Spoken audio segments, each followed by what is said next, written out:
السلام عليكم ورحمة الله وبركاته. ازيكم يا حبايبي؟ عاملين ايه؟ تعالوا بقى نعمل فطاير حلوة كده. انا عملت لكم كذا طريقة، تعالوا نشوف الطريقة دي سهلة وبسيطة. معايا كيلو الا ربع من الدقيق، وحطيت معلقتين من السكر ورشة من الملح ورشة من الزيت. تعالوا نقلب كل المكونات دي كده مع بعض. هجيب بقى مج كده فيه مية دافية، وانزل كده بالمية وابدأ اعجن كده فيها. اعجني قوي قوي كده فيها، لازم تعجني قوي وكده. زي ما انتوا شايفين العجينة لينة وجميلة جدا. هسيبها بقى ترتاح بتاع نص ساعة كده. شايفين العجينة مطاطة وجميلة.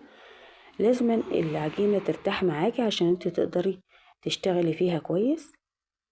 تعالوا بقى كده، حطيت شوية زيت علشان افردها، افرد فيها كده زي ما انتوا شايفين اهي. سهلة جدا في الفرد، علشان طبعا انا سايباها ترتاح براحتها.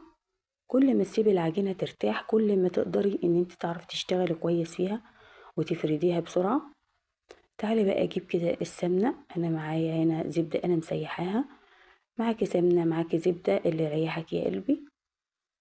هفردها زي ما انتوا شايفين كده، وتعالي بقى اطبقها كده زي ما انتوا شايفين.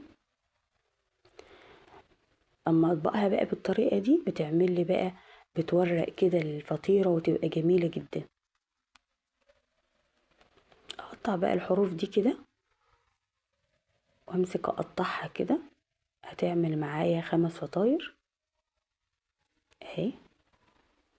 واجيب صينية كده واحطهم كده عليها، اسيبهم كده برضو يرتاحوا كده نص ساعة عشان برضو هفردها.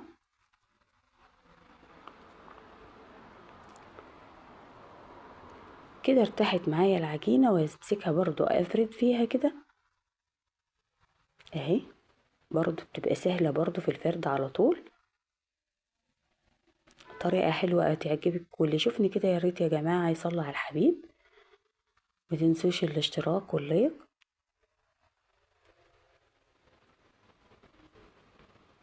وافرد بقى العجينة كده، واحط لها برضو سمنة كده، واطبقها برضو بنفس الطريقة اللي انت شايفاها دي كده، وامسكها المها على بعضها كده، وبرضو هركنها واسيبها برضو ترتاح. بعد ما ترتاح برضو معايا كده، اروح برضو ماسكاها كده برضو فرداها على قد ما انا عايزة الفطيرة.